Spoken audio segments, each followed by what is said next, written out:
Greetings, friends, history buffs, and adventure lovers. Today we'll embark on a thrilling journey through time to discover the incredible story of a man whose name is forever etched in gold in the annals of great discoveries. That man's name is Ferdinand Magellan. But be prepared, you're not just in for a dry recitation of facts, but a captivating drama full of dangers, betrayals, and the triumph of will. So, buckle up, we're about to begin. Ferdinand Magellan. The name echoes with the sounds of sea winds and seagull cries, the rustle of sails and the roar of ocean waves. But who was he really? A hero? A madman? An adventurer? Or simply a man obsessed with a dream?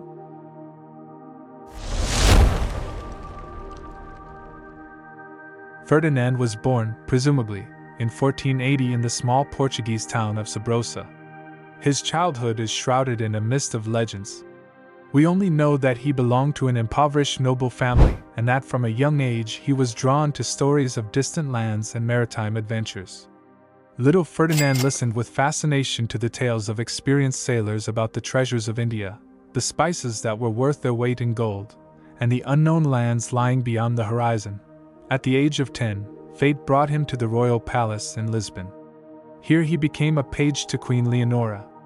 His days were filled with study, court ceremonies, and dreams of the sea. He studied geography, astronomy, navigation, everything that could be useful to a future navigator. And, of course, he read. He read voraciously, devouring books about the travels of Marco Polo, the discoveries of Christopher Columbus, and the exploits of Portuguese sailors. In 1505, at the age of 25, Ferdinand's dream came true. He embarked on his first sea voyage to India. It was a time of great geographical discoveries, a time when Portugal and Spain were competing for dominance at sea and control of the lucrative spice trade. Magellan participated in many naval battles, showed courage and valor, but also saw the cruelty and injustice of colonial policy. He spent several years in India, participating in various military expeditions. For his bravery and loyalty, he was awarded the rank of naval officer. But despite his successes, Magellan was dissatisfied. He saw corruption, injustice, and abuse of power. And the more he saw, the more his disappointment in the Portuguese crown grew. In 1513, he returned to Portugal. But he was met with a cold reception. He asked King Manuel I for a reward for his service, but was refused. Moreover, he was accused of illegal trade with the Moors and deprived of all privileges.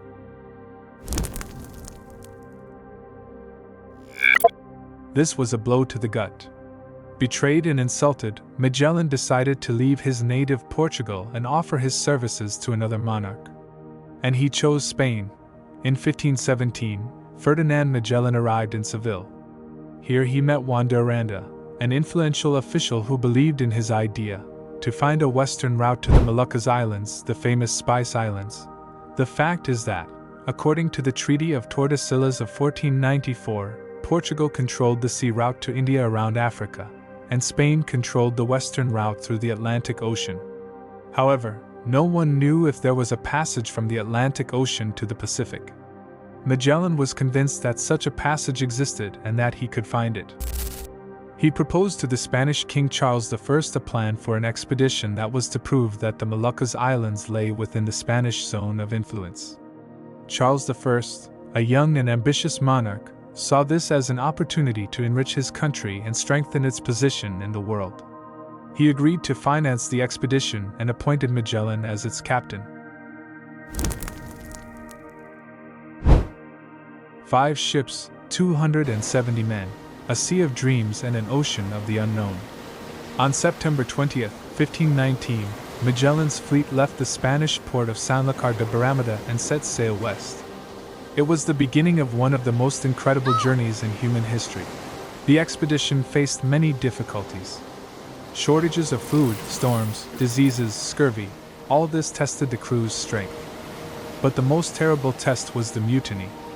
Spanish captains, dissatisfied with the fact that the command of the expedition was entrusted to a Portuguese, mutinied and tried to seize the ships. Magellan showed firmness and cruelty. The mutiny was suppressed, the instigators executed, but the atmosphere on the ships was tense.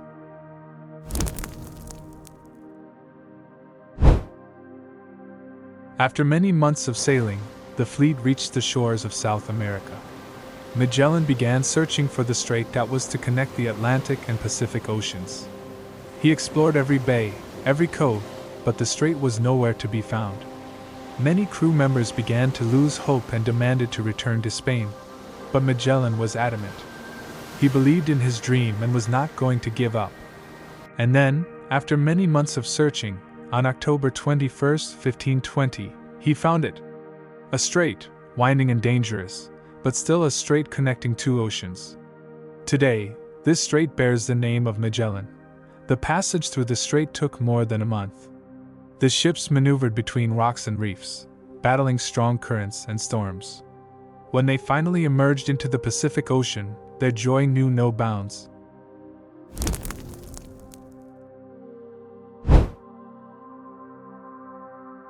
But the joy was premature.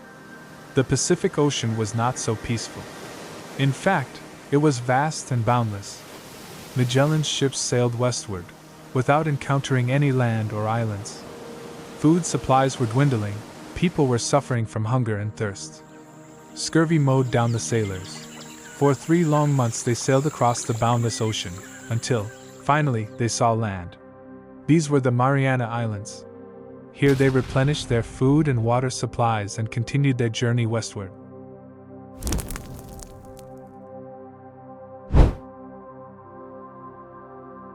In March 1521, Magellan's fleet reached the Philippine Islands. Here they established contact with the locals, exchanged goods, and began preaching Christianity. But peaceful life did not last long. Magellan intervened in a tribal war on the island of Mactan and died in battle with the locals on April 27, 1521.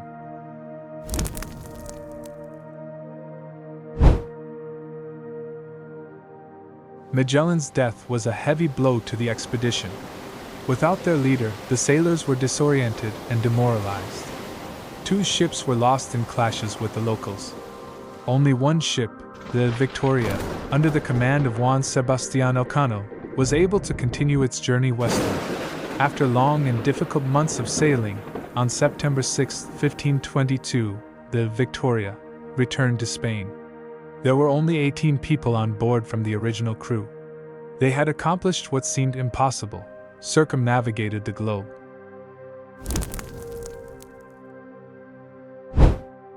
Magellan's expedition was of great importance to history. It proved that the Earth is round, opened a new sea route to Asia, and expanded the boundaries of the known world. But most importantly, it showed what a person obsessed with a dream is capable of. And here's the interesting part. Contrary to popular belief, Magellan did not initially plan a circumnavigation. His goal was to find a western route to the Moluccas Islands.